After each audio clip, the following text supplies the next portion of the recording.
tasty green chili chicken salad. So let's get started. There's not much that beats a good chicken salad, and this version is one of my game day favorites. It's so good to eat with tortilla chips, on a sandwich, but also with my homemade flour tortillas. So let's talk about what's in this recipe.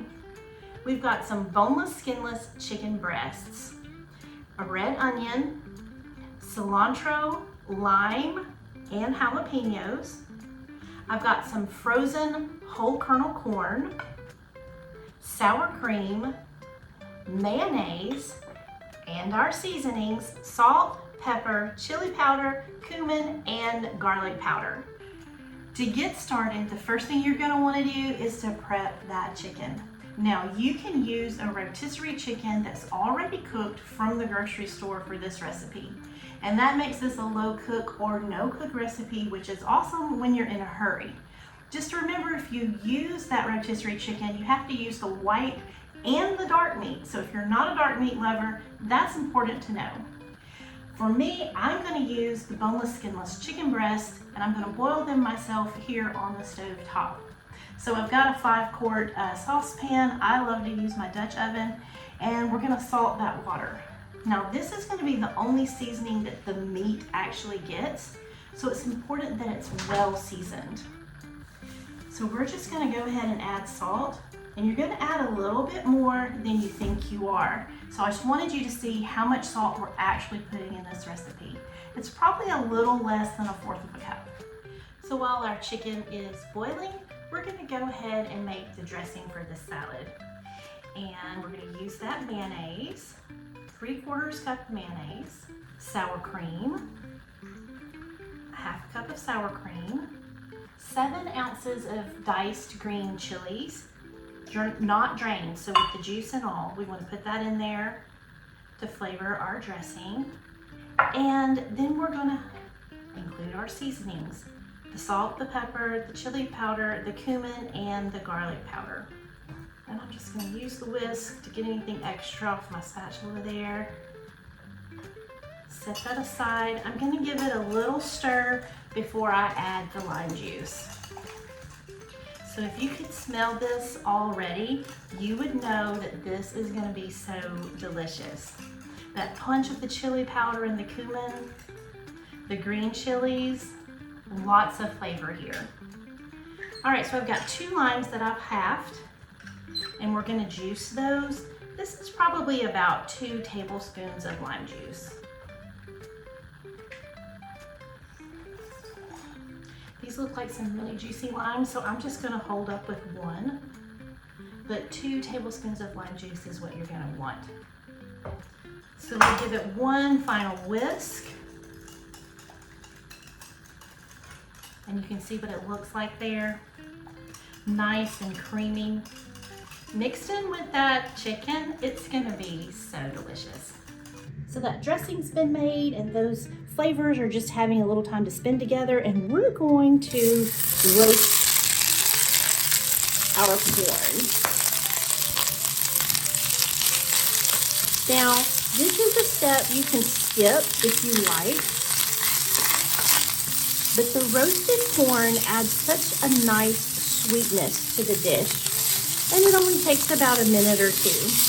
So I've had a skillet on the stovetop heating up with about 2 tablespoons of olive oil, and I poured some frozen corn in, just frozen. I didn't worry about it falling, straight into that skillet, and in a minute you're gonna see that corn start to sear.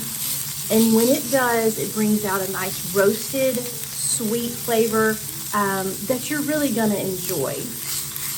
And I do prefer to use a frozen corn instead of a canned corn for this recipe.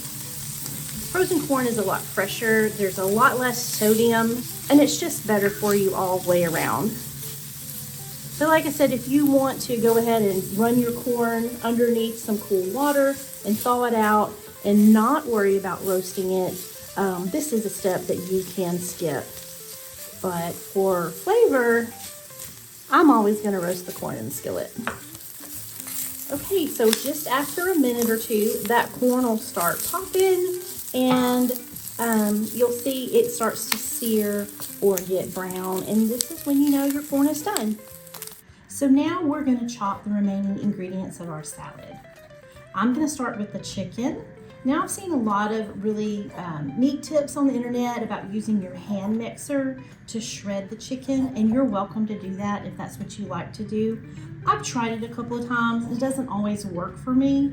Plus, we like some good meaty bites in our chicken salad, so I'm just going to dice my chicken up.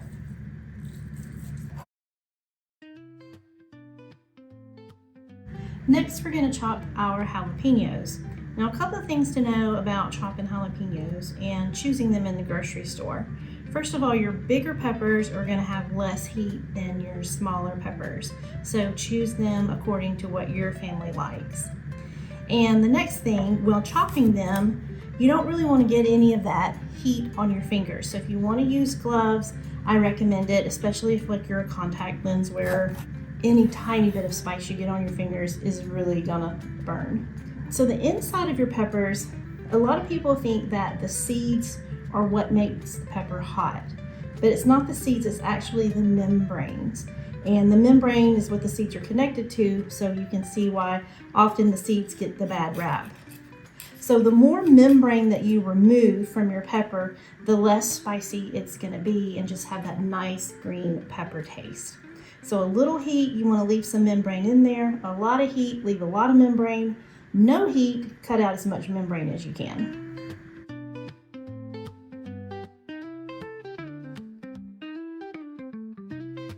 And then you'll want to rinse that pepper to get the seeds out of it. So if you do happen to touch the membranes and you feel like you might have gotten a little heat on your hands, washing it with a dish soap like Dawn, you want something that will cut the oil, because it's the oils in the pepper that will transfer the heat. So you want to use a dish soap, wash them really well, get underneath your fingernails with that dish soap, and that'll cut the oil and cut down on any heat that may have actually gotten on your hands.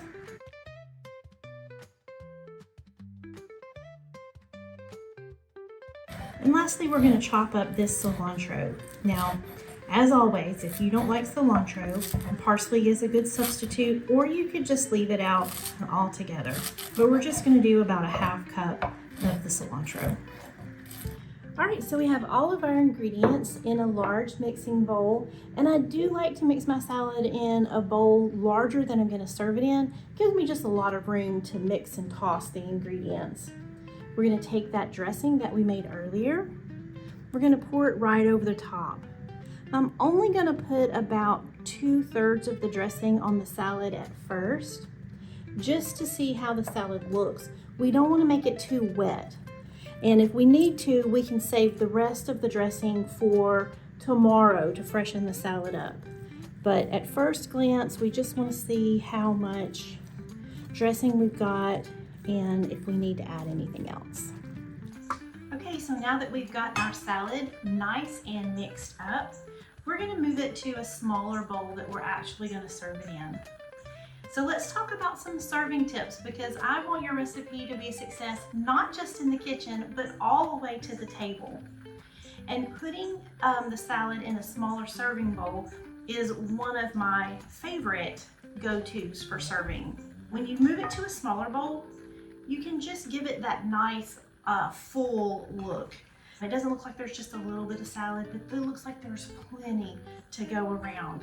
So it really adds to a bountiful and delicious looking presentation. All right, so look how good that looks when you move it to a smaller bowl. It looks really full, and you just want to dig in. So the next thing I'm going to want to do before I serve this salad is put a little grated cheese right on top. Now, cheese is really good with this. You can add a bowl of cheese maybe on the side so that your guests or your family can add the amount of cheese that they like. And then a little extra sprinkle of cilantro. So yeah, it looks pretty, but it also adds that little extra punch of flavor, so you don't want to miss out on that. And then last but not least, just because I really like lime, I'm going to go with one little squeeze of lime across the top. And now you've got your green chili chicken salad. And guys, when I tell you this is delicious to dip with tortilla chips, I'm not kidding. Once you get started, it is so difficult to stop. But let's talk about some other ways to serve it that I think are just as good. One way is on a bed of lettuce. So you can put just a scoop of your salad right on the bed of lettuce. You can either eat it with a fork or you can roll those up and make a lettuce wrap. So still in the game day spirit, still delicious, but maybe a little bit more healthy. Look at this. You know that that's gonna be good from the first bite to the last.